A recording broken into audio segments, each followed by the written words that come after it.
Hey gang, what's up? It's Wes. So very excited about this video. A little something came in the mail. Look at that. Oh, and what's that? What's that?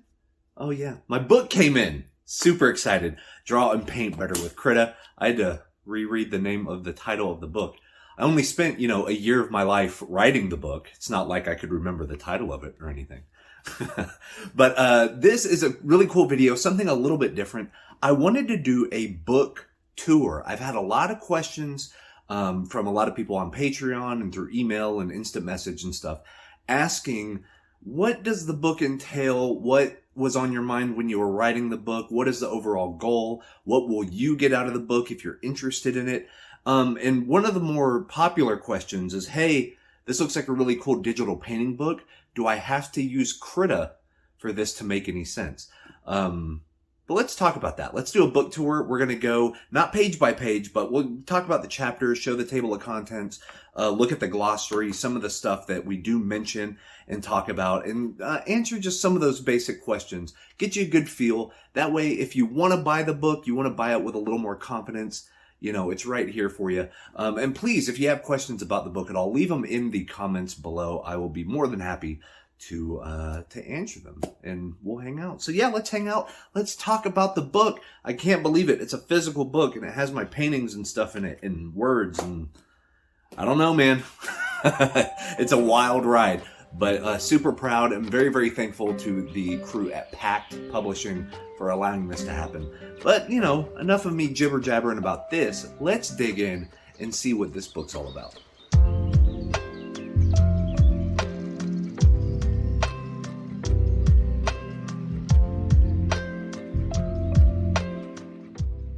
Alright, so Draw and Paint Better with Krita. Discover pro-level techniques and practices to create spectacular digital illustrations with Krita. So, to talk about this, this took about a year of my life, a little over 11 months. It's kind of near and dear to my heart because I started writing this right whenever my son was born. So, he's basically 13 months old now, a little over that. It's the beginning of July. So, yes, this is basically while he was growing up, literally, while he's, brand new to this earth, I was working on this at the same time. Really fun. There's some technical stuff in here about how to get in touch with us, the different conventions and things like that used. There's also download links for more high resolution color images. Now, a lot of these images are in color, but if you really want the full resolution, higher capacity one, since this is a digital art book, I did make sure that all of these are in very high resolution. That way you can have it and look at it and all that stuff. So yeah, basically talks about what the book covers. So let's kind of go down that list real quick. I'm probably going to end up bumping the the tripod here. But yeah, chapter 1, you basically get started with Krita. We cover the installation and all that stuff. Chapter 2, reviewing Krita properties and color. So we also talk about not only additive and subtractive color, so RGB or CMYK, if you're going to be printing something versus if it's going to be displayed on a digital device for social media or something. We talk about those differences, but we also break down the color wheel.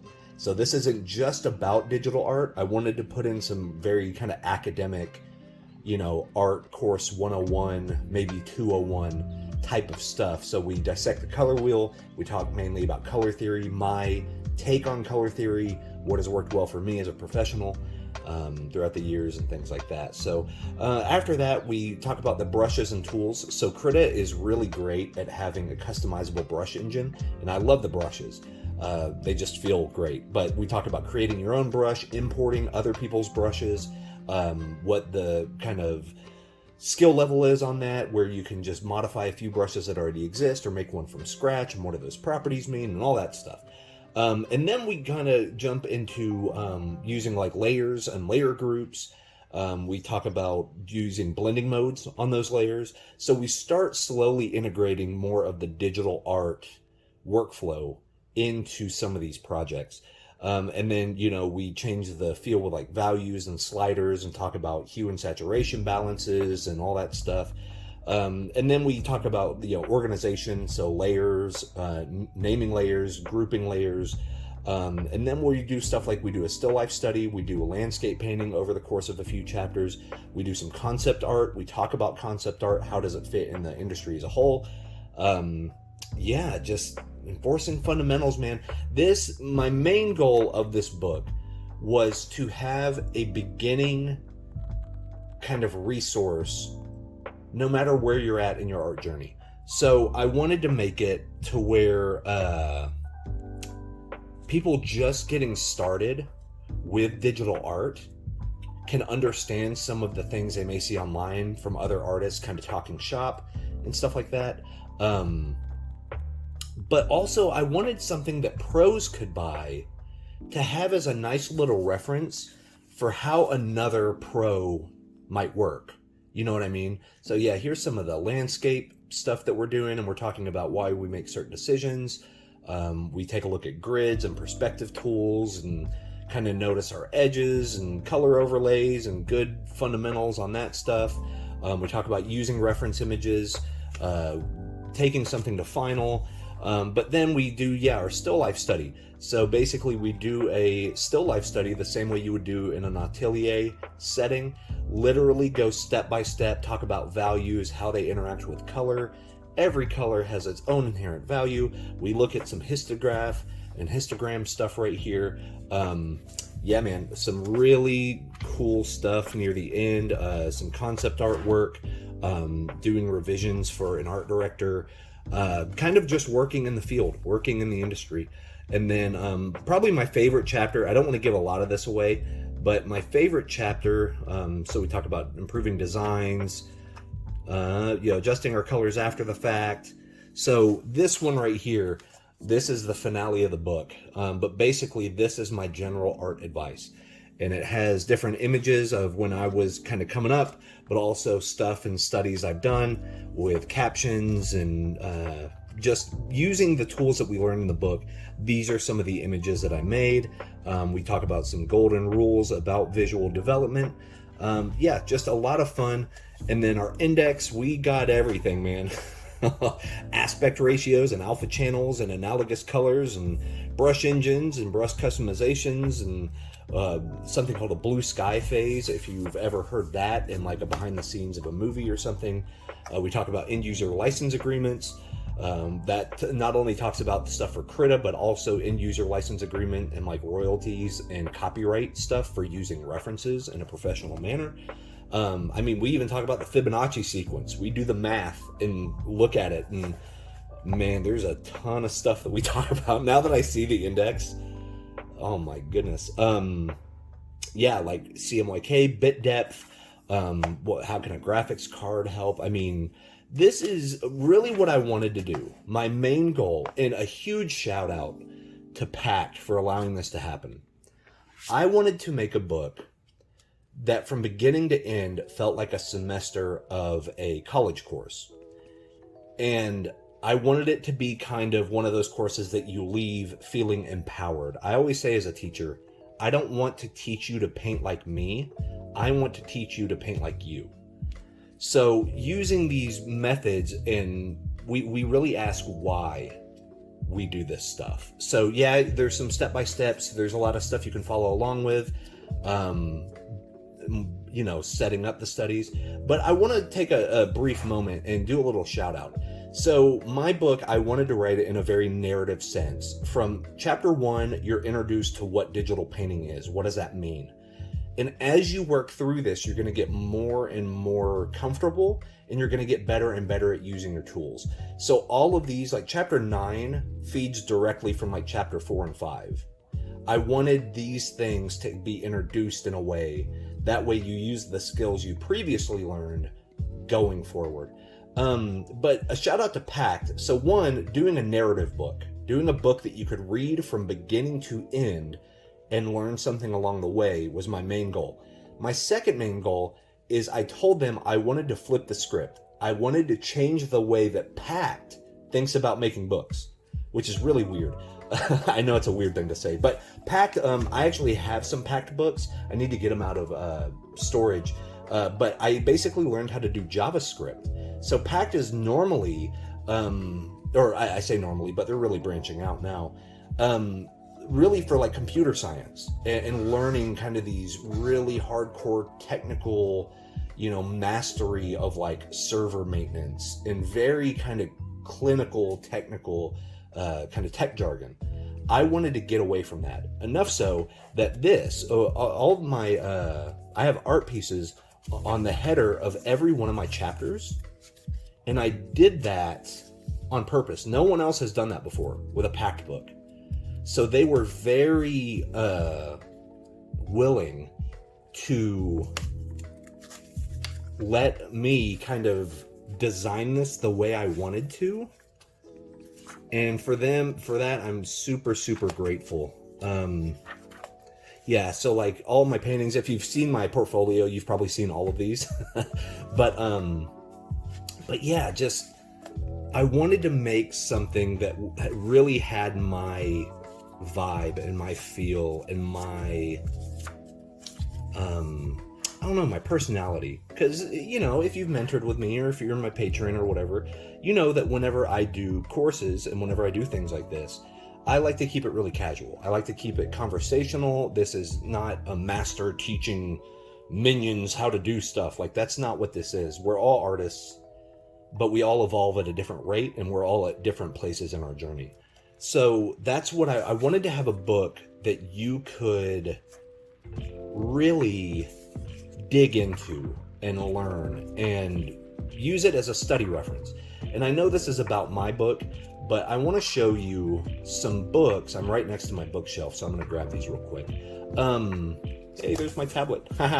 Yeah, that's my tablet right here. And funnily enough, this is the tablet I use right now, the Helium Canvas 20. And this is actually a painting I made in Krita. So if you watch my Krita video on the channel, this is the painting that I made. I wanted to throw that in as like a nice little Easter egg. There's quite a few Easter eggs. If you've been a fan of the channel for a while, definitely get yourself a copy of the PDF or buy the physical book, because there's some stuff in there that I think you're really going to like.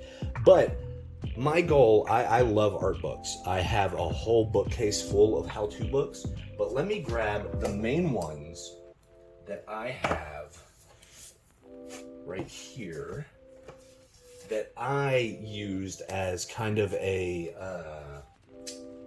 I don't know, I wanted it to feel inspired. I wanted it to feel in the way that these books make me feel. I wanted my book to make someone else feel that. You know what I mean? So where is the other one? There it is. Oh god. Okay. So no particular order. So here's my book. Right there. Hooray. So I got this way back when. Masters Collection, Volume 1, Digital Painting Techniques. Really cool stuff. Some early work by some now huge names in concept art and stuff like that, which is really cool. But of course, you can't go wrong with the basic fundamentals. Hogarth, I'm a big fan of Hogarth. He does do dynamic stuff from imagination. But then for stuff like composition, I mean, framed ink, come on now. This is a must-have. And then the two must-haves, the real gotta have them, is going to be Imaginative Realism by James Gurney, and then Color and Light by James Gurney. And I just want to do, I'm real tickled about this. So, he just drew a sketch in there for me. It says release your inner dinosaur. No problem. Signed copy. Anyway, I wonder if Pact is going to be mad at me that I showed other people's books. But just know that, like, this comes from a place of wanting to continue the tradition of books like that. I want this to be a reference. I want this to be able to grow alongside you as an artist. And basically, I want it to happen to where, let's say you're running into a problem, either using a program or using, you're just at a loss for something.